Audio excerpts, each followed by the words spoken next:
Welcome to the deep dive. We're the ones who try not to just skim the headlines. We really dig into the source material, give you the context that actually matters. And today we are putting the microscope, maybe more like a magnifying glass, squarely on corporate financial health.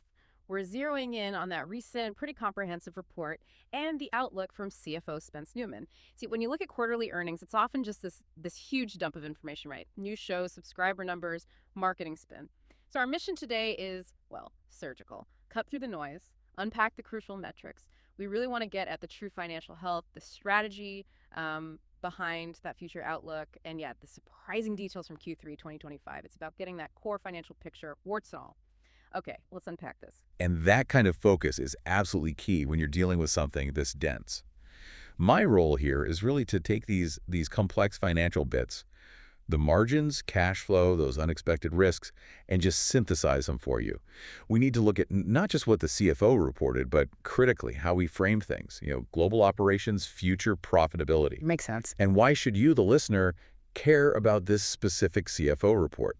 Well, because getting under the hood financially, it reveals the company's real operational priorities. We're moving past just the buzz about content and looking at the disciplined levers they're actually pulling. Things like cash flow, margin expansion.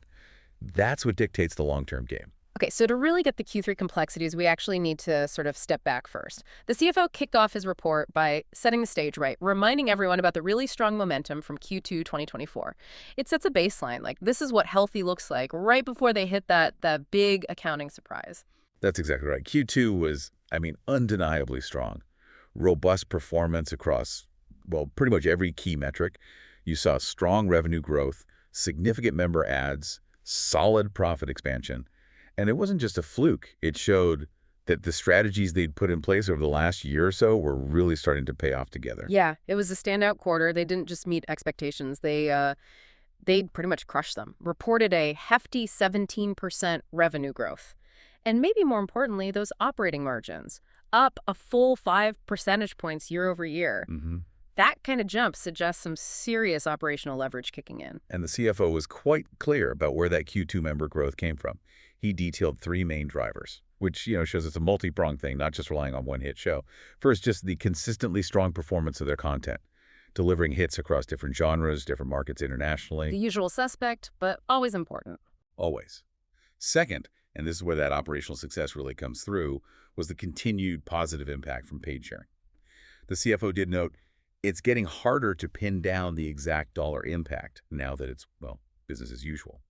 But they're clearly getting better at turning service improvements and, the crackdown itself into actual value. Yeah. Converting those unpaid accounts.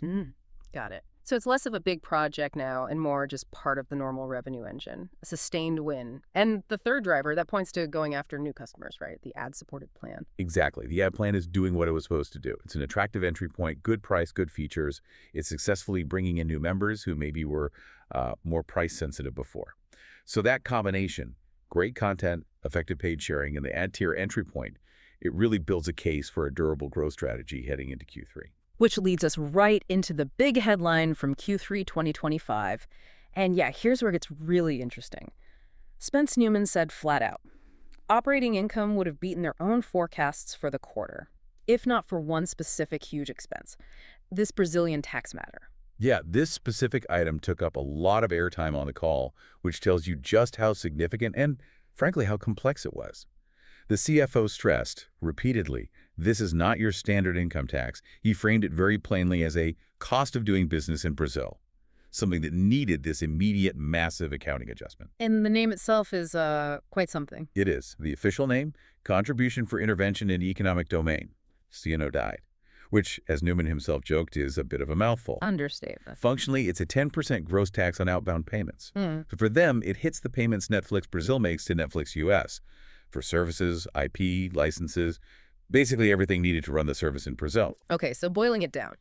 Brazil wants a 10% cut when the U.S. parent provides the necessary stuff to the local Brazilian unit, a common structure for global companies.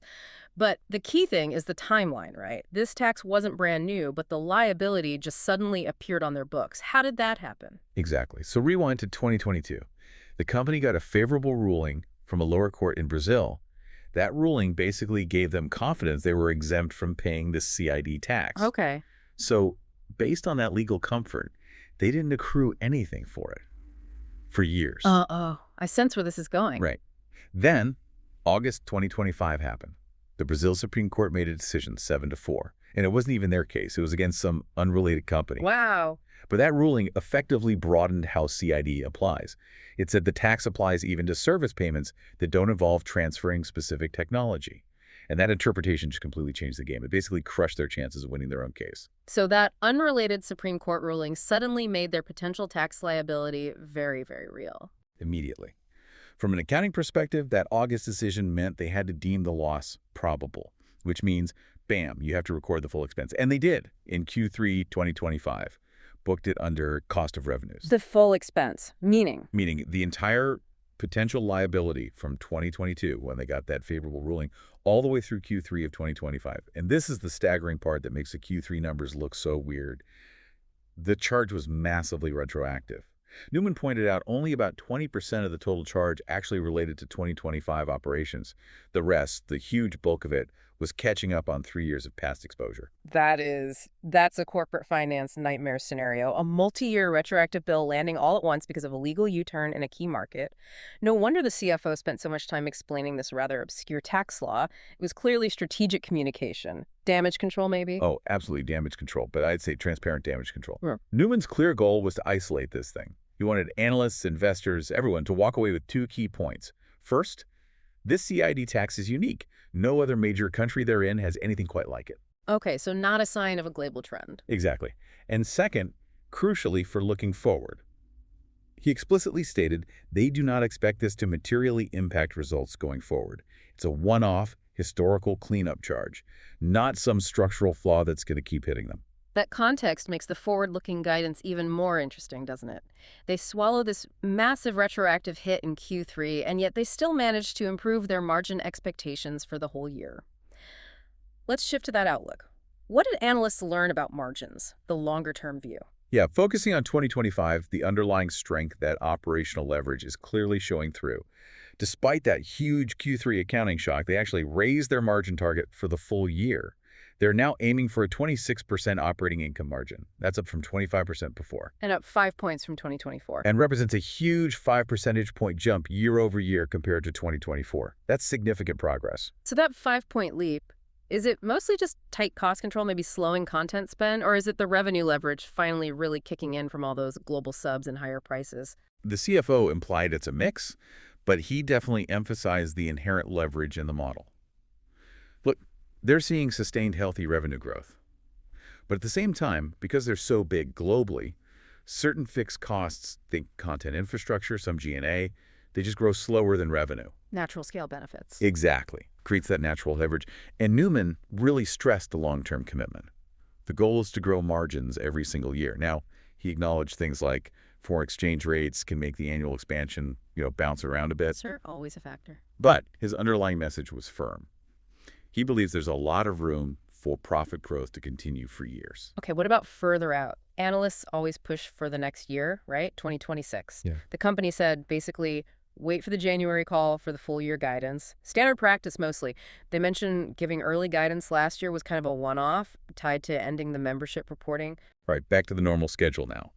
But even without specific 2026 numbers yet, the core financial goals are crystal clear, unchanged. Sustain healthy revenue growth, keep expanding margins, and significantly increase free cash flow. Those are the pillars. Which brings us neatly to free cash flow, FCF. This was maybe one point where the CFO had to do a little explaining. Because despite raising the revenue and margin outlooks, the FCF forecast stayed put, still around $6 billion for the full year. So what does this all mean? You could look that, right?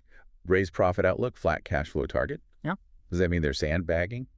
Or maybe facing unexpected costs? Yeah, the skeptical view. The CFO tackled that head on. He clarified the flat FCF forecast isn't about underlying weakness. It's mainly uncertainty around timing, specifically the timing of content spending and tax payments. You know how complex the cash flow for big shows can be? Right, that amortization schedule versus when the cash actually goes out the door. Precisely. It can shift millions, even hundreds of millions, between quarters very easily. So, to the cynic, That timing uncertainty might sound like a classic CFO excuse for being cautious.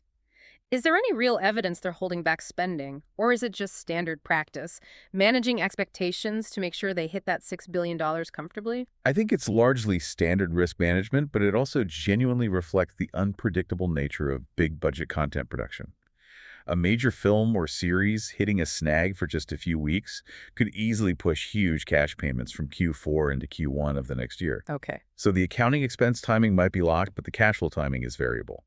By sticking to the $6 billion, the CFO is likely prioritizing hitting that target reliably, especially after the Q3 tax volatility. Certainty over maybe stretching for a slightly higher number. Okay, so wrapping this deep dive up, it gives us a pretty clear picture of the CFO's narrative, the core business. Right. Robust. You see it in the Q2 results, the paid sharing conversion, the steady margin expansion, and they managed to absorb this really unique, massive retroactive tax hit in Q3 and still sound confident about the path forward financially. Absolutely. And the critical takeaway for you listening is really about that strategic communication.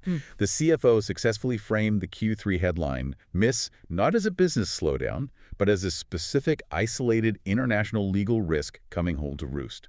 It was presented as a highly complex, nuanced accounting problem, not a fundamental crack in their global streaming model. The underlying momentum, he argued, remains strong.